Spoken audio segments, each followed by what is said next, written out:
Hey there. Alright, so last time I gave you a deck profile on my Cosmo deck. And today I'm going to give you a deck profile on my Counter Fairies. This is the deck I'm going to take to regionals tomorrow. So I'm going to show you everything that I've got, and then I'll show you some combos like I did. I've got a little bit more time for this video, so we'll take it from the top.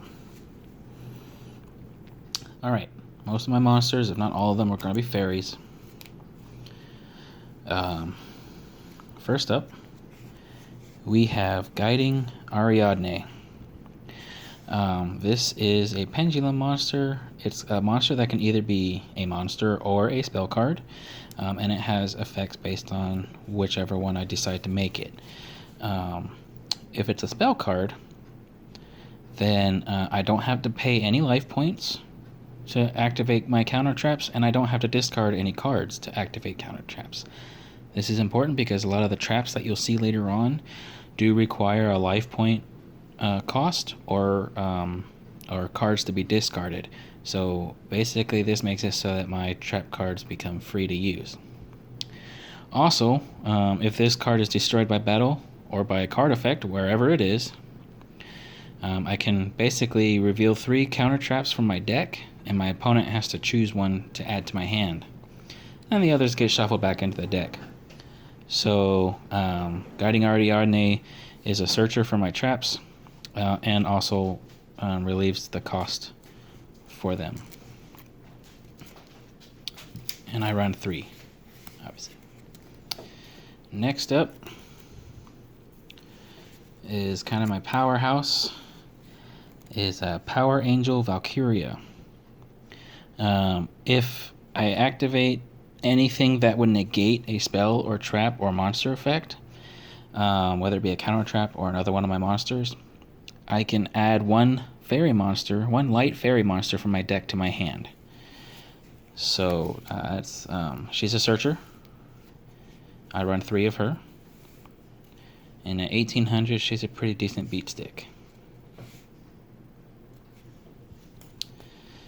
Next up, I run a hand trap, is what we call them. Cards that activate from the hand, kind of like a trap card. This one is Herald of Orange Light. I can discard this card and one other fairy monster from my hand to negate a monster effect, and then destroy that monster. I do run 3 of them. It does have a couple partners, green light and purple light. Purple light negates traps, while the green light negates spells, but I'm main decking the orange light because I feel like effects will be pretty heavily used in the tournament tomorrow. So I am side decking the others just in case, but this is a very important card to be using. Alright, next up, Minerva, Scholar of the Sky. Each time I activate a counter trap, or anytime, even if my opponent activates one, this card will gain 500 attack, and then if I have another card on the field called Sanctuary in the Sky, then I get to add a counter trap with a different name than the one that was used from my graveyard to my hand. So it recycles my counter traps, and can become quite the beat stick.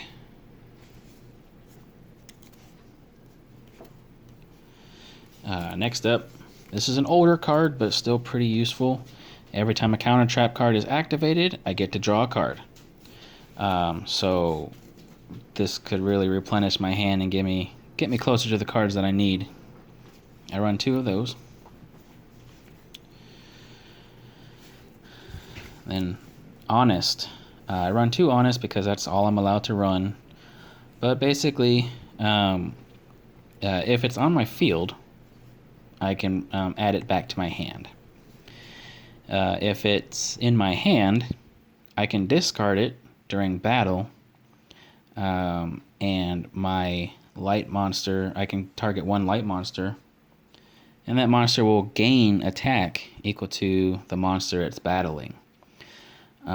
Very useful card, and it actually will make my opponent think twice before attacking me because I can activate it on my opponent's turn.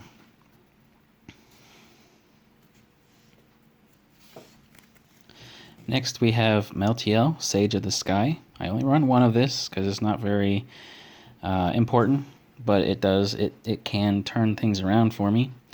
Every time a counter trap is activated, I get to gain 1,000 life points. That's good because, like I said, some of my traps do require a life point cost. And if I don't have my Guardian Ariadnes to help relieve that, this will help me gain back whatever life points I had to use. If Sanctuary in the Sky is on the field, then I also get to destroy one card that my opponent controls.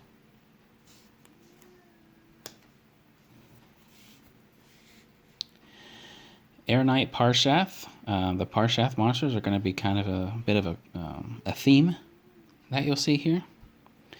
Air Knight Parshath, if it attacks a defense position monster, it deals piercing damage, which piercing damage is if my attack is higher than the defense, then we do the math and they'll actually take life points. Normally, if a monster's in defense mode, they won't lose any life points from a battle.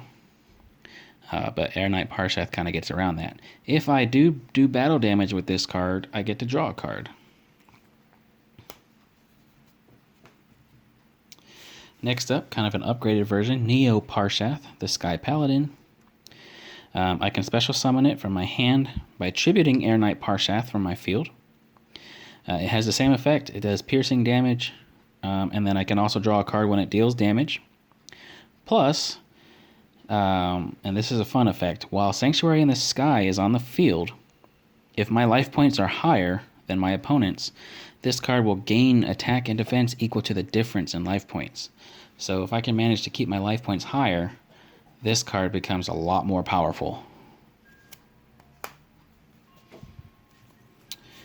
And finally, for the monsters, we have Sacred Archknight Parshath. If I activate a counter trap, or if I negate, use my orange lights to negate the activation of a spell or trap card or a monster effect, I can banish 2 fairy monsters from my hand, field, or graveyard, and I can special summon this card from the graveyard or my hand, wherever it is. So if it's in my grave, I can still summon it. If it's in my hand, I can summon it. It's basically, as long as I can negate something, this guy's coming out. He does piercing damage, just like the other Parshath. And when I inflict battle damage to my opponent, I can add 1 Parshath card or 1 counter trap from my deck to my hand. So he's a searcher as well. Very useful. Not to mention the 2800 attack makes him pretty formidable. Alright, so those are my monsters. Now we're moving on to the spells. First up, you probably saw that several of my cards rely on this to be on the field. This is the Sanctuary in the Sky. It's a field spell, and basically, while I control a fairy type monster, if it battles, I won't take any damage while this card's on the field. Pretty simple. I only run one strictly because I have other cards, which I'll show you here in just a second, that are called Sanctuary in the Sky as well. So this is just kind of an extra copy for the just-in-case factor. And speaking of which, the Sanctum of Parshath. I do run 3 of these. While this card's on the field, its name becomes Sanctuary in the Sky. So this counts towards that requirement. But with this card, all my fairy monsters gain 300 attack and defense. So it boosts them a little bit. Also, it protects my set, spells, and traps from being targeted or destroyed by card effects. Then once per turn, I can target a total of 3 fairy-type monsters and or counter traps with different names in my graveyard, and then place them on top of my deck in any order. So this recycles my fairies and my counter traps. It also boosts my fairies on the field and protects my traps from being destroyed. Extremely important card, and that's why I run 3 of this.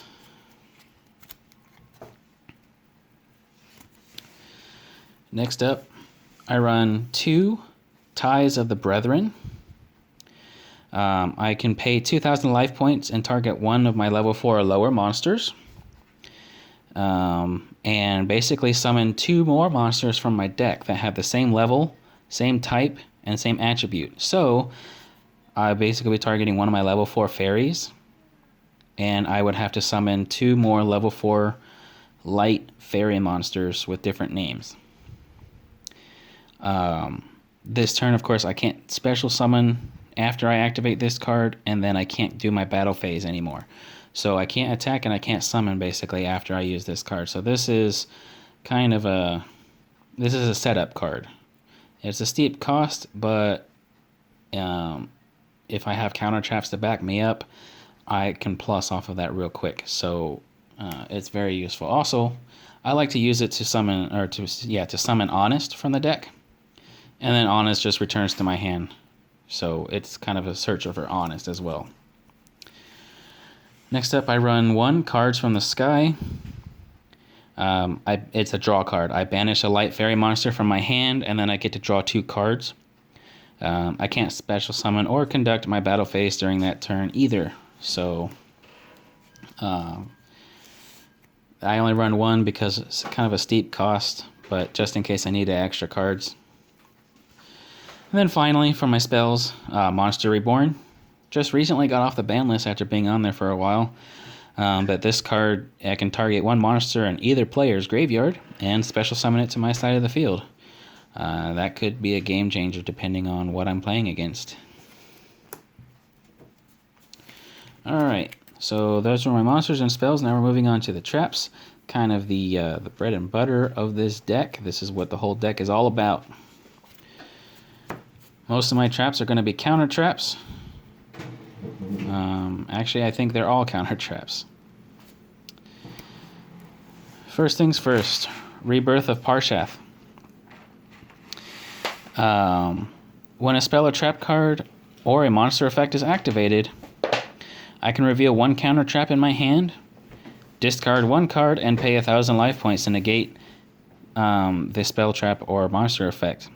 And then if I do, the card that I negated goes back into the deck. And then I can special summon one of my Parshath monsters from my deck or extra deck. So you saw all the ones that I had in my deck.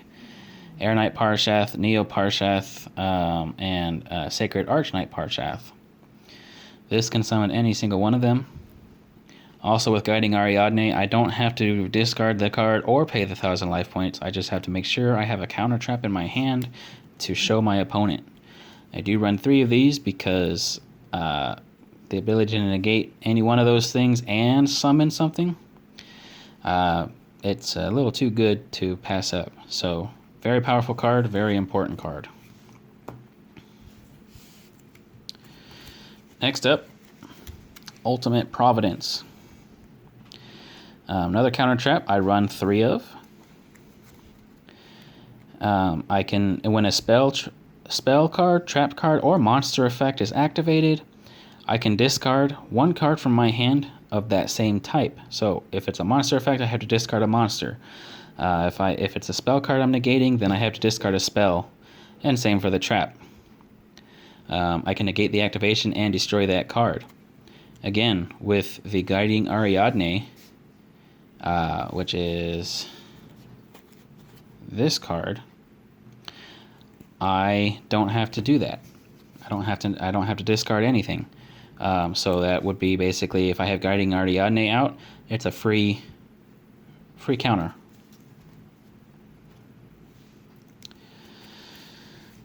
Then I run 3 Divine Punishments. Another counter trap that can negate a spell, trap, or monster effect. The only requirement is that I do have to have Sanctuary in the Sky on the field. It's a small price to pay, but I do run 4 of those cards, so this is relatively easy to get off anyways. Solemn Judgment, another older counter trap. This one requires me to pay half my life points, and I can negate a summon, a spell, or a trap card, and then destroy it. Of course, again, Guiding Ariadne makes it so that I don't have to pay that steep cost. That makes me pretty happy to be able to use this card. It's been on the ban list for a while, and it just recently came off, so I'm finally going to get to use it. Recall. Basically, this negates monster effects. It does allow my opponent to draw a card, but it allows me to negate a monster effect and destroy that monster. I only run 1 of that because I have so much monster negation in here. It's just kind of an extra add-on. And finally, the last card for the main deck is Solemn Warning. This one, I can negate a summon or a spell, trap, or monster effect that includes summoning a monster. This one requires me to pay 2,000 life points to negate that summon or activation, and then destroy the card. Again, Guiding Ariadne makes it so that I don't have to pay that 2,000 life points. So that's the main deck. I do have 1 card in my extra deck. It is Avenging Knight Parshath. Remember that counter trap can summon any Parshath monster from my deck or my extra deck. This card is in my extra deck, and so it can be summoned with that card. Once per turn, I can target one monster my opponent controls and change it to defense mode. If it's in defense mode, I can change it to attack, and if it's an attack, I can change it to defense. And then if this card attacks a defense position monster, it does piercing damage. Relatively simple card. Could definitely turn the tide if needed. I only run 1 because I only have 1, but it's just another monster to potentially summon if I need it. Alright, so those are all the cards in the deck. As you can see, the counter traps are going to be a huge thing. Remember that my Valkyria searches my fairies. Guiding Ariadne takes care of the costs for my counter traps. And then Minerva recycles my counter traps. Those are really the 3 main things that I'm going to be trying to use, trying to get on the field. Rebirth of Parshath is the one that summons the Parshath monsters and can negate pretty much anything. And then, of course, Sacred Arch Knight Parshath is the big boss, and he can search the Parshath cards, which is the Sanctum and the Rebirth. Pretty simple, pretty straightforward. The whole point of the deck is to use my counter traps to stop my opponent from doing anything. And if they try to do anything, I punish them for it. And then getting my big monsters out on the field and just kind of overpowering them. That's the whole point of the deck. After testing it tonight, I feel like it could use a couple revisions, but I already turned in my deck list, so we'll just have to make do. I hope you enjoyed this. If you have any questions, just let me know. I'd be happy to explain anything to you. I hope I explained everything pretty well. And I hope you enjoyed.